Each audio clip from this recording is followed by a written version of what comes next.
Hello everyone, this is Selena Rothenberger here and welcome to Essential Oils 101.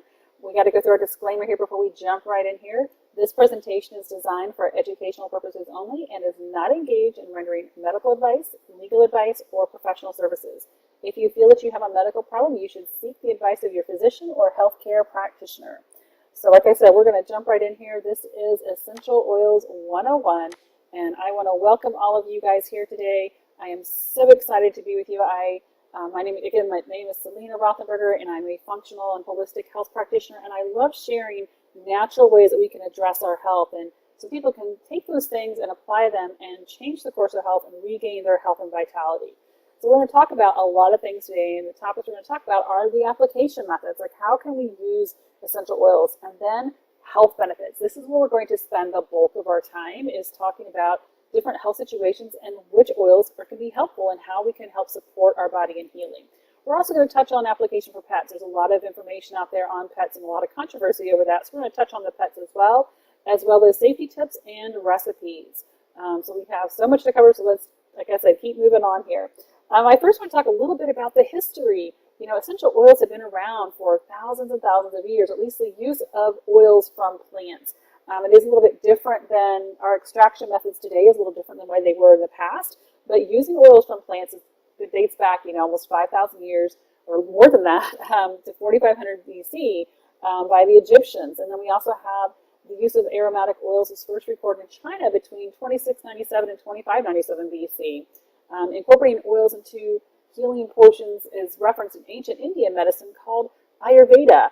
And we also see the Greeks and the Romans also used essential oils. Like the Greeks would take them into battle because of the great properties these things had for battling infections as well. So it's not something new that really, it's just that we kind of gain a lot of traction lately. We're hearing so much more about essential oils. And if you've not used them, I encourage you to keep looking into them, and I hope that you stick around for this. We'll get so much information. I've got some guides to also hand out at the end.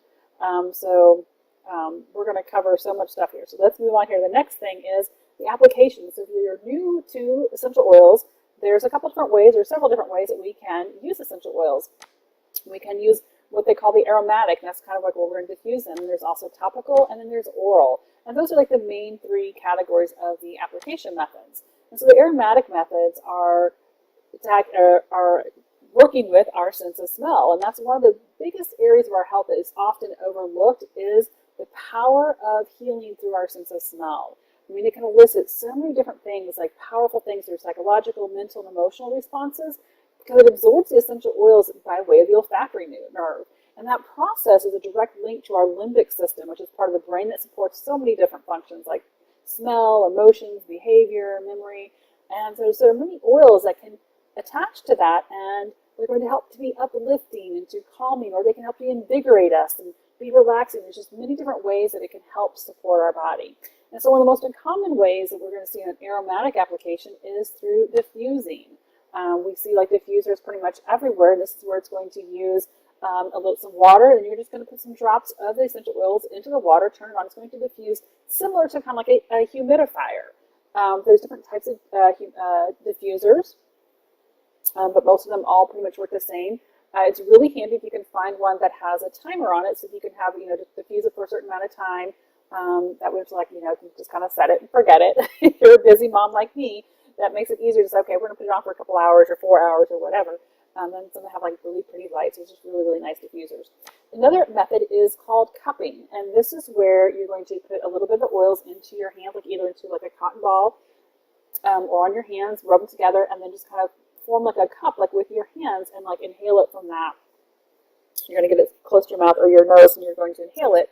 And that, which kind of also goes with the next one, is just using a cotton ball as a diffuser. So you can put cotton balls, like put some essential oils on cotton balls, put them in the vents, like in your car vents or by your car vents. You need to make sure they don't get stuck in the ductwork and stuff. There's ways to attach them so they can also like kind of be a diffuser. And then you can also just use good old water in a spray bottle and use them to kind of like spray around, and then also inhalation directly from the bottle. That's pretty much the way we're going to look at the different aromatic applications. And then we have topical applications. Essential oils are extremely easily absorbed in our skin. especially if we can localize, we use them in a localized sense, but also we can get a much broader sense whenever we dilute them. So we hear a lot about dilution, but we don't realize is that we think, okay, dilution is just going to kind of help stretch out our oils. No, it's going to improve the absorption whenever we use a carrier oil, which is going to also, we can improve that by using things like light massage. It's going to help to increase the blood flow. Some of the different kinds of carrier oils that we can use are coconut oil is a really common one. It's great for healing the skin, but it can also clog the pores. So we got to be careful, and especially we do not want to use those in roller bottles. If we're making a blend, we don't want to use the coconut oil. If we're wanting the benefits of coconut oil, then we would use what's called MCT, or fractionated coconut oil, and that's going to be your liquid coconut oil. And that one is actually ideal for using in roller bottles, and it's extremely, I mean, it makes your skin super, super soft. It has turned into one of my most favorite carrier oils is the MCT oil. Another oil that we can use is sweet almond oil, and that one's very, very versatile. It's a nice light one. It's really good for inflamed skin, pretty easily found. And then there's apricot and grapeseed. These are ideal for deep hydration and also for creating really nice massage blends or balms. And these are good ones to start with children. The apricot and grapeseed ones are nice for them. Olive oil is another carrier oil that's probably most readily available because almost everyone has it also in their kitchen. So you can just use that olive oil. Again, this one is not for roller bottles. This will clog up a roller bottle, but it's one that's great for inflamed skin. And then we have jojoba. This can be used in most applications. I think it's a little bit heavier than some of the others for me, but it's a great option for when you have damaged skins and really making a blend. Like using a blend of all of these is another great way. We also have avocado, which is ideal for massages and balms. I really like using some avocado oil when I do things, when I'm making things for my hair as well. But like I said, using a variety of these and finding a blend that really works for you and for different situations is really nice for making like the massages or whatever it happens to be. And when we do that, like massaging, it also helps to stimulate the blood flow. Like I said earlier, that's going to help to also impact and improve that absorption amount that we're going to have. Topical applications, usually we can apply them about every 4 to 6 hours as needed, but really depends on our age and our size and our health status. We've got to really make sure that we're looking at everything holistically in the whole entire picture, that not just because this particular essential oil is supposed to work for X, Y, Z, doesn't mean we go out and buy it. Like, we got to get away from that mindset that we have, that we got to get a pill for our ill. We don't just swap out, the pills for an herbal concoction or an herbal solution. If we're treated the same way, we're still looking at symptom management. We need to look at things holistically and pay attention to how our body reacts, because we all react differently. Our body is going to process these things differently because there's just so many biochemical processes going on underneath the surface. And if we have chronic illnesses, sometimes some of those things we're just really not sure. There's a lot of hidden things going on. So just pay attention to how your body is reacting. A lot of different applications for the essential oils, like the areas that we can use that are going to help to improve the absorption are like on the forehead or on the neck, on the temples and the chest and abdomen, our wrists and bottom of our feet. They can pretty much be used anywhere that's not overly sensitive. We want to be careful about if we get close to the eyes and places on the face. We got to be really, really careful, especially with things like peppermint. These really hot ones, they're going to burn really, really bad. So that's another reason why dilution is so important, is because it's going to lessen the chance of having any sort of a reaction to those. We can add them to a warm bath. Is a great way to get the use of the benefits of essential oils, or just use them as a hot or cold compress, especially like on the abdomen and those kinds of things. One of the things about the dilutions, we often hear a lot about, like the one-to-one, just put a couple drops of the carrier oil to like 1 drop of essential oil. That's not really diluting it. That's pretty strong, a pretty strong amount of oils. That's pretty high concentration. I have done that in the past, and I do that with some oils. But in general, about 2 to 3% dilution is the adult standard. And so what that equates to is a 5 milliliter bottle of the oil, like of a carrier oil. That's going to be between 3, 4, 5 drops of the essential oils to that amount of the carrier oil, which is far, more than just a 1-to-1 or 1-to-4 ratio. And for children, it's usually around the 0.5%. So that's more like a half a drop to a 5 milliliter, or like a drop. You need about a 10 milliliter bottle for that 0.5%. These are all approximates, different oils, the droppers and all that kind of stuff. But this is just kind of a general guideline. So the dilution thing, we need to be looking at that and be cautious about applying things neat. There are a few that, people can get away with applying neat. And when they say neat, that means you're just applying it directly. You're not diluting the essential oil at all. But we have to remember that these oils are extremely potent. These are very, very concentrated. This isn't just that we're taking, the whole plant and putting it on our body. This is a very concentrated amount. So we've got to be careful in that and respect nature and these properties that it has. So I really caution on using things strong. Some of my favorite places, like I mentioned earlier, was like the forehead and the neck. I use like the base of the neck quite a bit, and then my wrist or something. I did have the wrist on, actually. The wrists are another area that I like to use. We don't want to put it on any kind of damaged skin, or like I said, any sensitive skin, because those can really be can cause a lot of issues on that. One other thing is that we can use is to add a few drops to any sort of lotions or moisturizer that we may happen to be using. I would just be careful about making sure that those lotions and moisturizers don't have a lot of other chemicals and those sorts of things in them, because we don't want to actually increase the toxicity of the body absorbing, chemicals, because that could happen. So the next we have is oral application.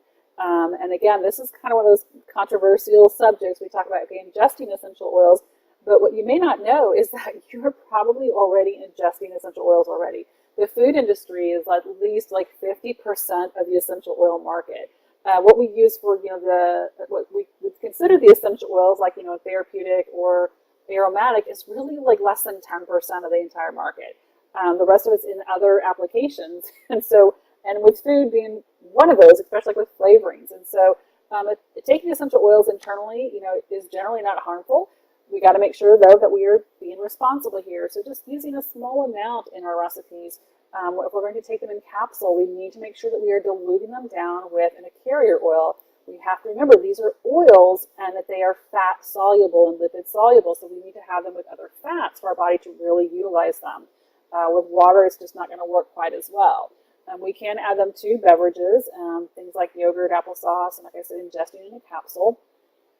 Add them to some of our different foods, like different sauces that we have, can really help to magnify the flavors and the smells, and that's going to help also tap into that olfactory nerve. And if we're having great food that just smells really good and tastes really good, and we kind of get it from two different ends of the equation there. Oops, I went too far here. I didn't realize my scroll here. Sorry about that. And so that's just one of the great things that we can do with an oral sense, is to use them that way, and use them also in like beauty products or like personal care products such as toothpaste. People make a lot of recipes on using essential oils in toothpaste and for oral health care, and so that's another great way to use those. And we're going to go over a few things, I think, later on here in the presentation about, if you have a toothache, there's some great essential oils for that.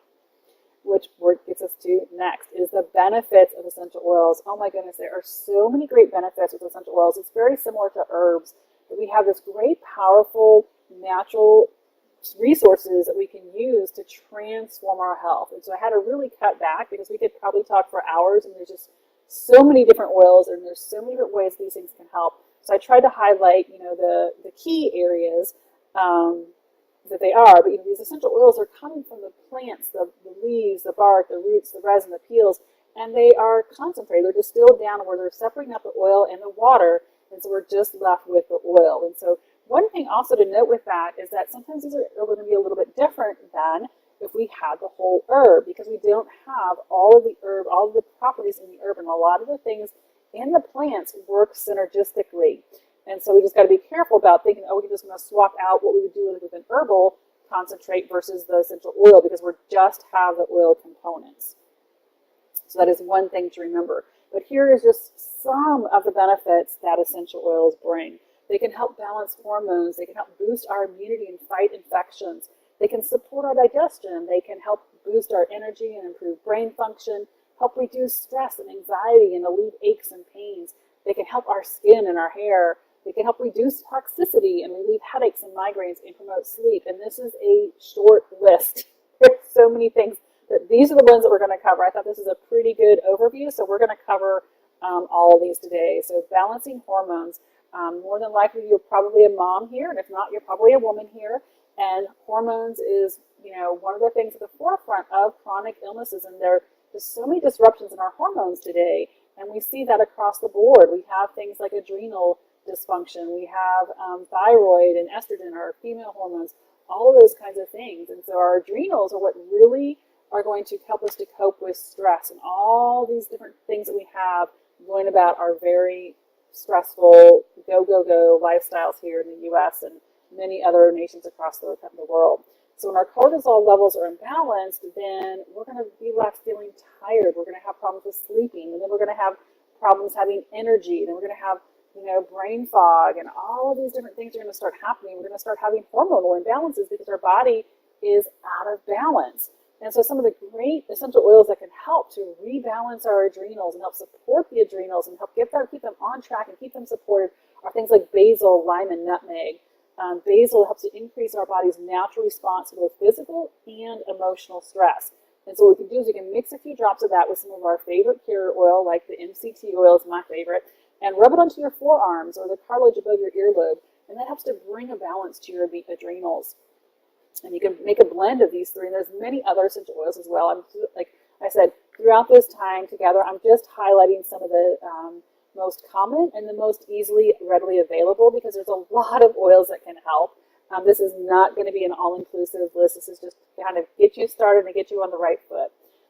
The thyroid is kind of the next thing. And the thyroid is right tied with our adrenals, because generally speaking, we have at a imbalance in one, we almost always have had an imbalance in the other. And so the question becomes, which comes first? The thyroid get imbalance, or the adrenals? Or because then they end up self-perpetuating, and they perpetuate one another. So we've got to look at the thyroid as well. And usually we have to address the adrenal situation, support the adrenals before the thyroid. But the thyroid, some things we can do for the thyroid is lemongrass, myrrh, and myrtle. And what we often see with thyroid dysfunction are things such as depression and dry hair and dry skin and insomnia, especially like we'll see where we lose the outer third or so of our eyebrows is one of the biggest things that we will see oftentimes with thyroid imbalances. And so then we get really tired, and then we're start having insomnia, and it just kind of goes right into that same thing as with the adrenal fatigue, where our adrenals are stressed, and just because of a very, very chronic vicious cycle. So mixing a few drops of like lemongrass oil, which is also an adaptogen, which helps to support the adrenals, with that coconut oil, that MCT oil, and rub that onto your foot on the big toe at the base of your throat. Either one of those, if the base of your throat is kind of like close to where your thyroid is, those will help support that thyroid function, which then also leads to our female hormones. Again, these hormones are directly tied to the adrenals and to our thyroid. All of our hormones, our neurotransmitters, these things all kind of work together and work in harmony, and they're all dependent on one another being in balance, which also leads to other areas and other systems in our body. Our GI tract is one big thing for our hormones. We've got to have a healthy GI tract for healthy hormones, neurotransmitters, and those sorts of things, because those things are made in our GI tract. They're cleared out through the liver. They're dependent on nutrients coming from the GI tract. They just really are, everything works in tandem. So the female hormones, there's a lot of things we can do here for the female hormones. We have like imbalances of female hormones are something that's escalating. We see so much more, symptoms of PMS and low libido, night sweats and hot sweats. And this is even premenopausal, people that are not in menopausal ages, that we're seeing these things rising on. And so a few drops of like clary sage or geranium to a bath are a great way to help support and balance out those hormones. You can also dilute clary sage and like some almond oil and rub it on your ankles, and that kind of helps like relieve pain. There's a lot of times we have, besides just we have look at these hormone imbalances, there's often pain is involved, and then we get just really achy and just chronic situations where sometimes we don't think that these symptoms are connected. But these are all some great ways to help support each other, these different systems, and to help restore our health. So boosting and fighting immunity here. So that one, we see that we're coming into the winter season, which they talk about, we get the flu season, all the sick season of the year, those sorts of things. So what can we do to support our body?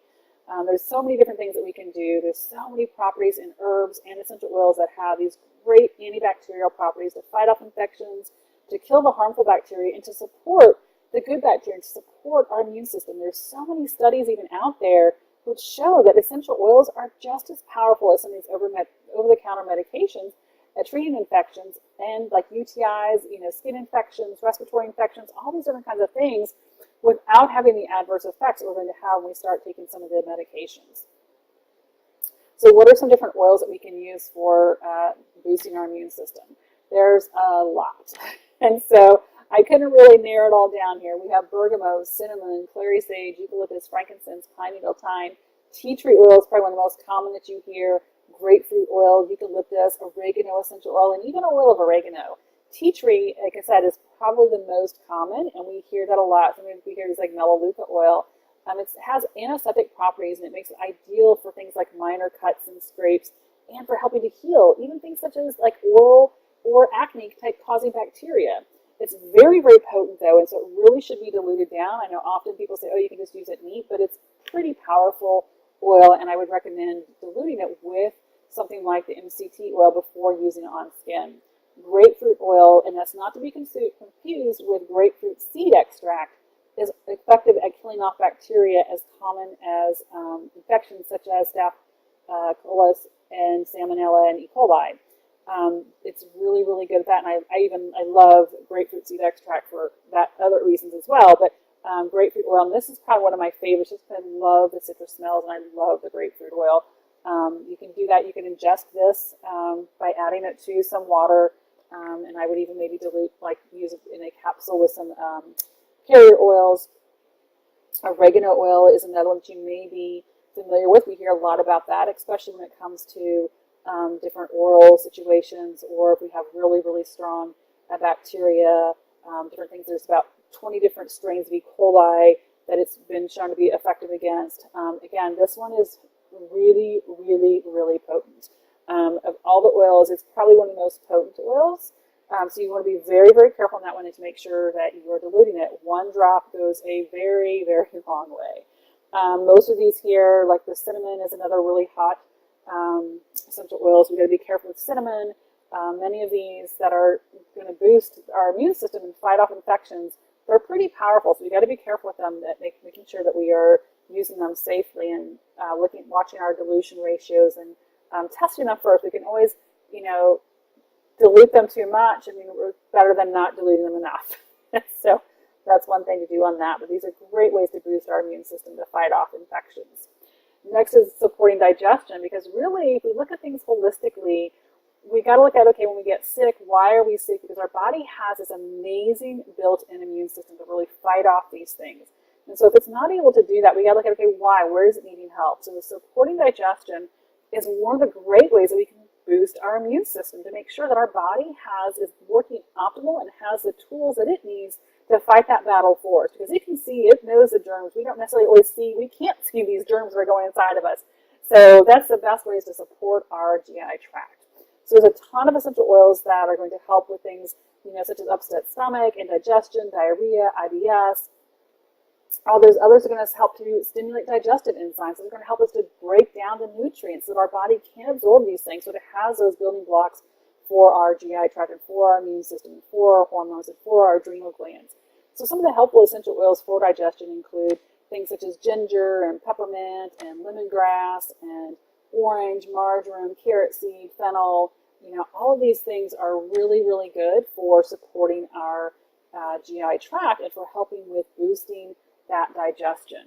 One thing to note here on these is that first off, that you can add these to, like, when you're cooking. That's a great way to add them to things that you're cooking, but also to note that sometimes people seem to have what they think is an adverse and the opposite effect with these essential oils. And part of the reason for that is often that some of these things can be very relaxing. And so if we are relaxing too much in the GI tract, well, then stomach acid is going where it shouldn't be going.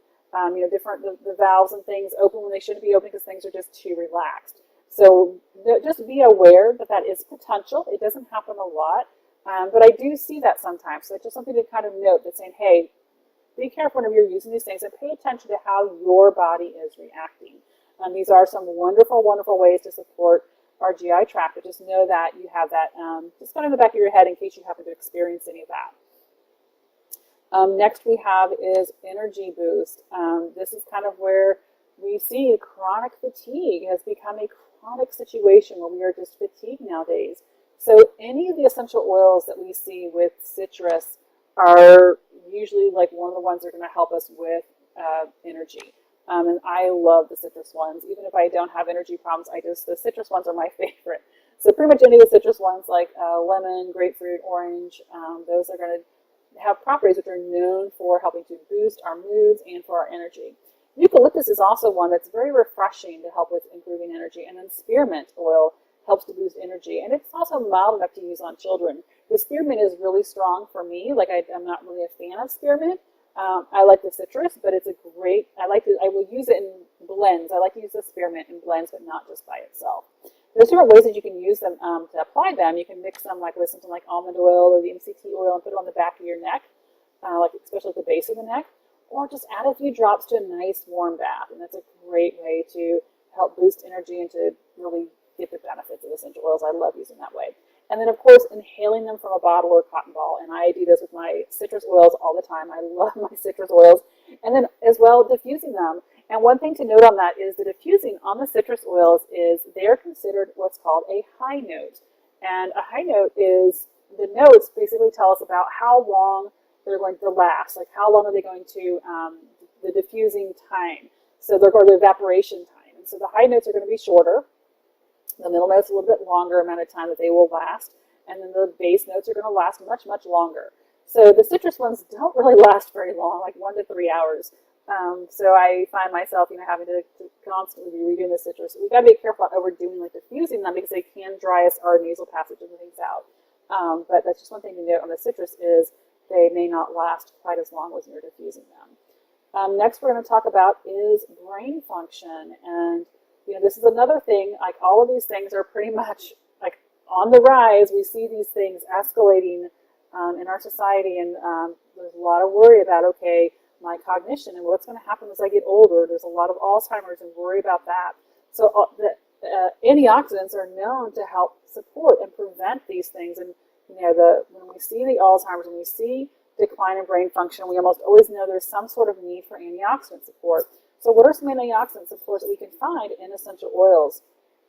There's so many studies that show that aromatherapy can help with easing the symptoms and potentially even preventing these things for dementia. There's things like anxiety, depression, and help to just improve the quality of life of people who are living with chronic health conditions. So some of these different essential oils you may recognize, we've already talked about some of these, are things such as cedarwood atlas, frankincense. Frankincense we see in so many things. It's a wonderful, wonderful oil, and especially whenever we have things like neurological or brain situations, anything dealing with the brain, we're going to see frankincense almost always is going to be something that's going to be very beneficial. German chamomile, lavender, patchouli, peppermint, sweet orange, tangerine, vetiver, and ylang ylang.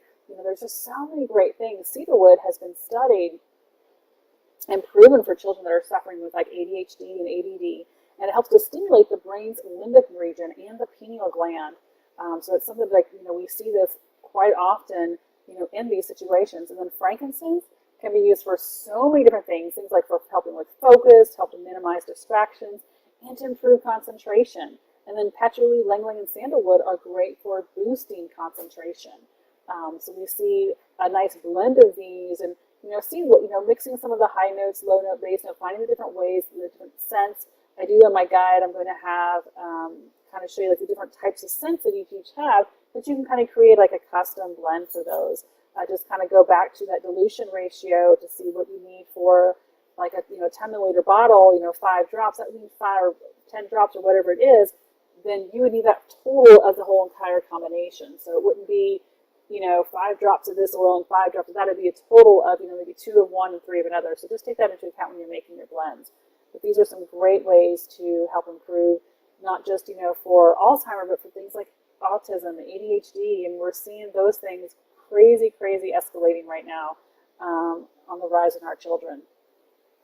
Reducing stress and anxiety. We have so much stress going on And the stress comes from just so many different aspects. You know, we have just constantly on the go, our food, our jobs, just all the things that we have, all this stress. And essential oils are wonderful for helping our body to deal with that, and especially for things like anxiety. We have lavender, orange, vetiver, bergamot, chamomile, frankincense, geranium, ylang ylang. All of these things work really, really nicely to help with relaxing, especially if we put them into using them with relaxing techniques. If we're going to add them to a bath, or we diffuse them, or we're going to have a massage. And when we have a massage, you know, the massage in and of itself is relaxing, but then we add some of these essential oils, and we have this synergistic effect. It's not just that we're having, you know, 1 + 1 = 2. It's that 1 + 1 = like 10, 50, because we are now helping to stimulate the blood flow. We're just stimulating so many different areas of our body that now start working synergistically. So it's a great ways like massage, or like on our temples.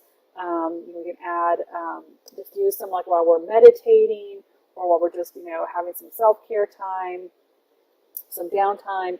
You know, using some of those carrier oils that are really good for like massage. These are just some great ways to help with stress and anxiety. And then we have alleviating aches and pains. Like, again, we have things like fibromyalgia and just unexplained aches and pains that we hear quite a bit about in these different symptoms, or we're just not quite sure where they come from. So we can use essential oils and we can apply them, you know, topically is generally what we're going to use for alleviating aches and pains. And again, I would recommend diluting them down with something like the MCT oil. And the most common oils for these are going to be things like peppermint, and for lavender are some really good different kinds of oils for that. Like chamomile is an analgesic. It's not something you use mostly on your muscles. And then we have things like eucalyptus, and this one's really, really good for insect bites, those painful bites that we have. And we have juniper, which is really good for hemorrhoids, rheumatic type pain. And then again, like I said, you know, lavender and peppermint are just kind of the general good for aches and pains. So making a combination of these, like peppermint is one of those, and lavender too. There's a couple different ones that are kind of some of you're going to see the most often, and so you're going to see them in a lot of blends. So the peppermint really helps to stimulate the blood flow and to help carry things in, you know, to different areas of the body. So we see the peppermint quite a bit in many things, and it's just so very helpful, and it smells really, really good. So next we're going to talk about is enhancing our skin and our hair. And you know, as we have hormonal imbalances, as we have these different stresses, that's one thing that we see is our hair tends to suffer.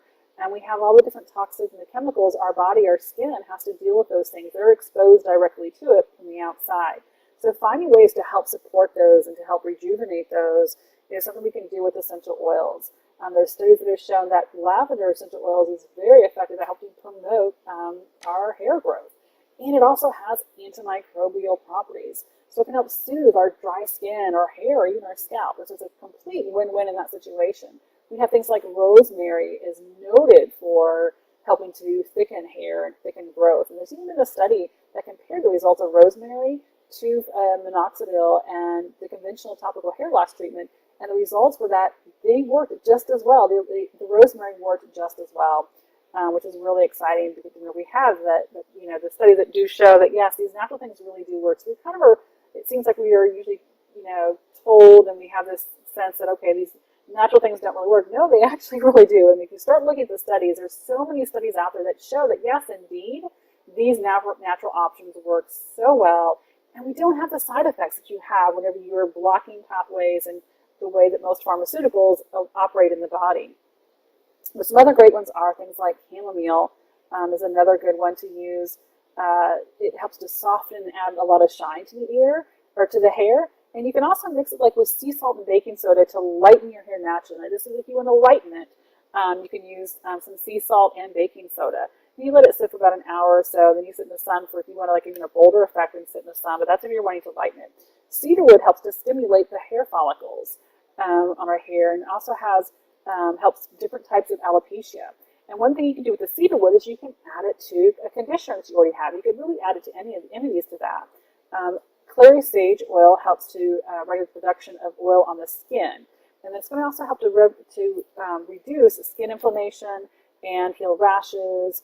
And so that's another one we can try to mix like with jojoba oil or some other carrier oil to use on our skin. And there's just so many different options of how we could even combine some of these. You know, adding like lavender, a lot of these just really helps to give a nice smell to it. I'm not really a fan of lavender on its own, but I like to use it in blends. It's really good on that. So there's just some great ways we can help our skin. So reducing toxicity, like I said, we have toxins from us everywhere. And toxins really are anything that causes excess stress in our bodies.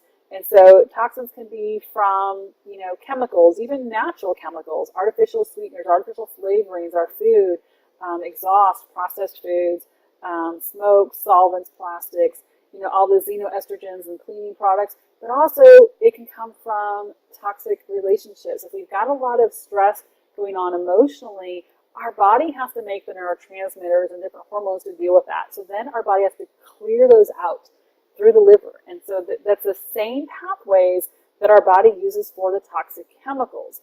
And so if we have a lot of excess hormones going on, it puts an extra stress on our body. It can be toxic to our body. So we got to look at that, holistically and look beyond just the common things that we think of, it's just a chemical situation. So with that, there's a lot of different things that we can use to help reduce the toxicity. And most of these work because they're helping to support that liver. Lemon essential oil is one that can help cleanse the body to support a healthy respiratory function and the digestive tract. And it's another one of those citrus ones, which I absolutely love.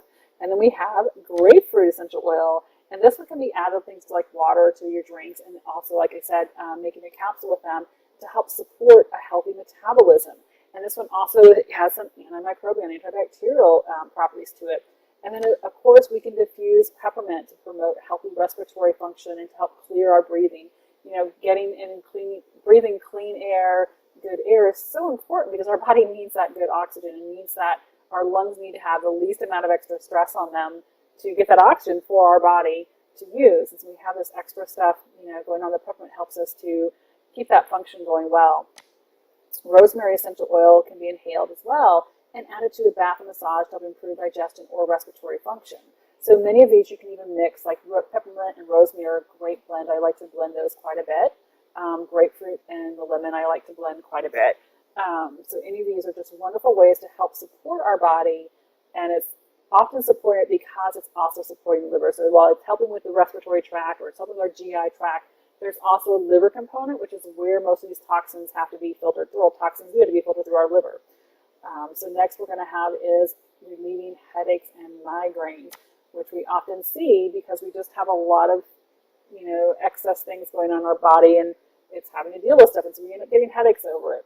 So one of the ones we see the most often is wintergreen for headaches, and that one can be diffused or diluted to relieve a headache, and if you apply it onto your temples. We have things like clove, clary sage, and marjoram. One thing to note on all these is we need to dilute them with a carrier oil.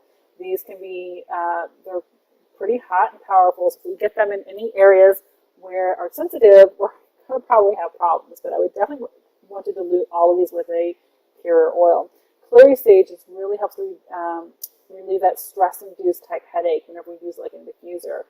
And clove oil and some water, and we can just apply it to the headache or the neck, is really, really good for helping with the headaches. And I don't know why I didn't have on here peppermint. Peppermint is another one I like to mix peppermint and rosemary or marjoram for headaches as well. Marjoram is another one that you can use, like when you've got like a cold or a fever type headache, a sickness type headache. Marjoram is one that you would most likely consider for that.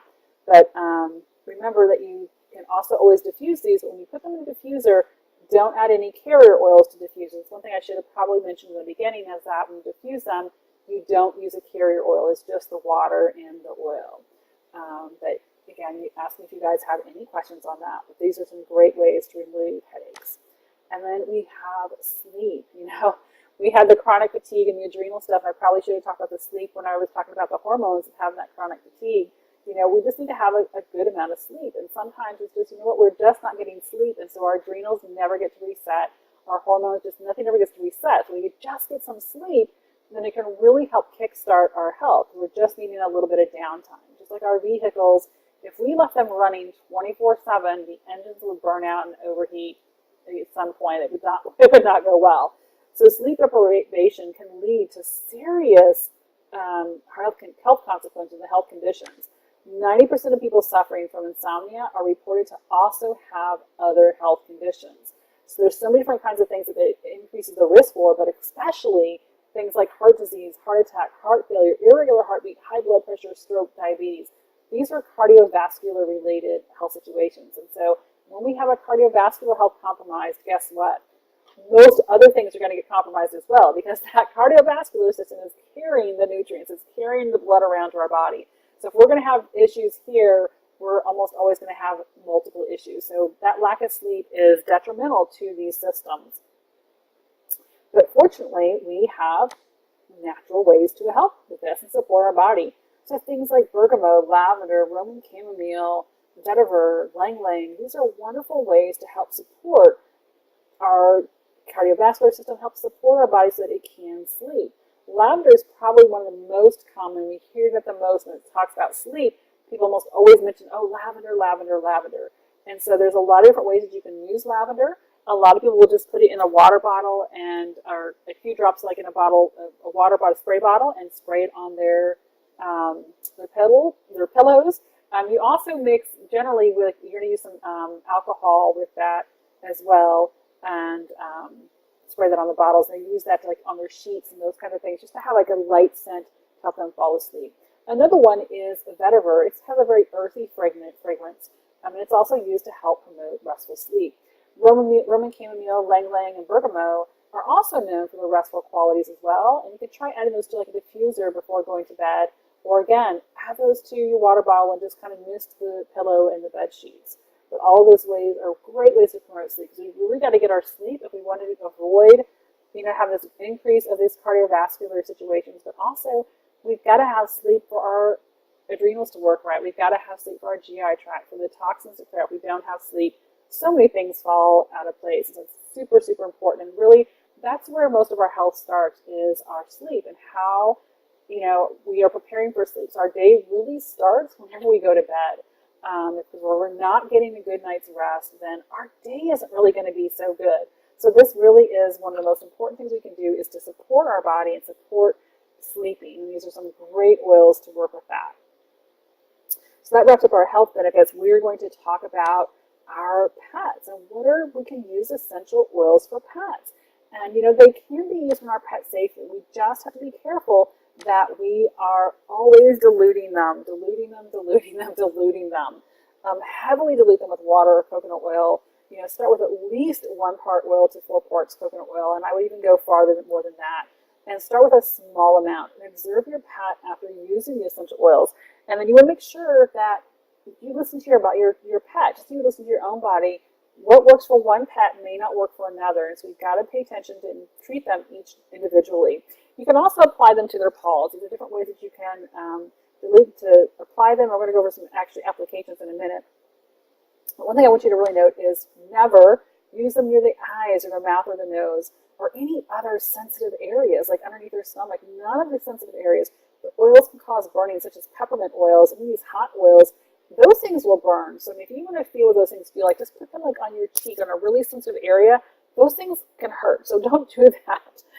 If by chance you happen to do that, then you can always just keep adding carrier oil, and that'll help get that burn away if you just keep adding a lot of extra carrier oil. But please don't do that. Do not use high phenol oils like oregano, clove, wintergreen, thyme. You don't want to use those. You don't want to use citrus oils. And really, you don't really want to use them internally. If you do, you want to make sure that they are well diluted. And certainly do not use them on young animals. That kind of hopefully goes without saying, but you would be surprised with how many people that they use them on their kittens and their puppies and that kind of a thing. So what can we do? So how can we apply them safely? So along the spine, that's kind of the most common, is to kind of go along the spine. And then there's also, they use them on the ears. They call it kind of the tipping. But you want to avoid using on the tips of the ears with dogs that have long ears, because they can shave their heads and get those things, the oil, in their eyes. So we got to be careful with that. I don't generally recommend that. You can apply them to the paws. You can water mist them, which is kind of like just spray, like the spray bottle and misting, or apply it to their bedding. It's another great way to do it, is on their bedding. And so for dogs, some of the great essential oils for dogs are cedarwood atlas, helichrysum, lavender, and those 3 are some of the most common. I thought I had a 4th one on here, but I don't have it on here. So those we want to make sure that we're again diluting. With cats, on the other hand, generally speaking, they're really not good for cats. Cats' liver, they don't have the enzymes they need to clear out these things. And so we got to be very careful with using them on cats. And for the most part, I don't recommend really using them on cats. If by chance you want to try it, dilute, dilute, dilute, dilute.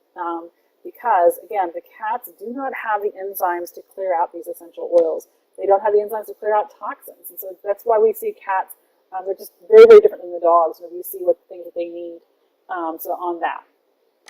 Which leads to our own safety tips. Like, what do we need for our safety? Because while for the most part, essential oils are pretty safe, and they don't have a lot of contradictions, or they don't have a lot of safety hazards. There are some contradictions and you shouldn't use them, but for the most part, they are safe. We've got to still be careful with them because there are some different things that we can do to make them, difficult for us. So one is that aromatic use is usually considered the safest. Topical use really needs to be highly diluted to avoid skin irritation. We need to also look at phototoxicity, which I have when I talk about that here in just a minute, a quick reference guide which shows some of the oils that are phototoxic, that we don't want to put those on our skin and go out in the sun because they can burn us. And that can be very just not good. And so then also oil should be ingested in small doses. We don't really want to take a lot. If we're going to ingest them, they need to be in small doses, and the label should say that they have the ability to be ingested, that they should refer to that. Avoid any kind of daily ingestion, and children under 6 and pregnant women should not ingest essential oils. We want to keep these things out of the reach of children and pets, and keep oils and bottles tightly closed, cool, and away from direct sunlight. So one of the common myths that we hear is that essential oils, if they're really, really good, they're not going to go bad. That's just not true. Essential oils are an oil, and they will oxidize. In an oxygen environment, they're going to oxidize. So unless you keep them vacuum packed, vacuum sealed, where they are not exposed to oxygen, they are going to degrade. They are going to eventually go bad. So we want to keep them very tightly closed, away from as much oxygen as possible. Keep them cool and away from direct sunlight. Do not place them, please do not place them in your eyes or your ears, your nose, none of those sensitive areas. And then choose a really high quality essential oil. And so how do we do that? We ask the company, we research the company, we ask them for their testing. There should be transparency on finding the different types of testing, the GCSM testing, whenever they test these oils to see if they have, what the properties are, to verify these oils are what they say they're supposed to be. The company should give those to you. You should be able to have easily access those. That's one of the ways to see, okay, look, am I able to access this information on these oils to verify these oils are what they say they are? Because one thing to note with the essential oils is that they are not regulated at this point by the FDA. And I would actually say that's a good thing, because when things start getting regulated, things start falling apart. It just turns to a mess. Like right now, we have a very highly regulated pharmaceutical industry, but we have over half of our children are chronically ill, and almost half of them have more than one chronic illness. And so regulation isn't the answer. The answer is for us to be very diligent and to be responsible in researching the things that we put in our body, no matter what it is. Even the natural things, we need to take that responsibility on. So asking the companies, researching the companies, there's a lot of great companies out there. I would probably suggest that more than likely the over-the-counter that you're going to find in most, pharmacy stores and big box stores are probably not going to be the highest quality. I would maybe check out the companies, write the companies, and see what you can get on their information on their oils. But that's one thing, is to look for a high-quality essential oil company. Next is I've got a quick reference guide that you all can have a link to, and it's going to go over the dilution amounts, the toxic and sensitizers, oils to avoid, including what oils to avoid with pets, recipes, and health categories like what we talked about today. It's going to have more than we talked about today of different oils to help with different sort of health conditions and health situations. So we're going to have like this quick reference guide here where, you guys have your dilution thing, and then, we'll talk a little bit about the dilutions and when to use those. The notes, what the top note, like I mentioned earlier, the citrus ones are the top note. They're only going to last about 1 to 3 hours. The middle notes last about 3 to 5 hours. Your base notes, they linger on for quite a while, usually at least a day. And so that's one thing also to note. Whenever you're making your own custom blends, if you have a mixture of the top and base notes, or top and middle, or whatever, that these top notes are going to evaporate earlier. So it may seem like your blend, like, wait, this smells differently than it did yesterday, or it smells differently than it did earlier today. That's because some of the top notes are going to evaporate out sooner. So just as something to note and to remember.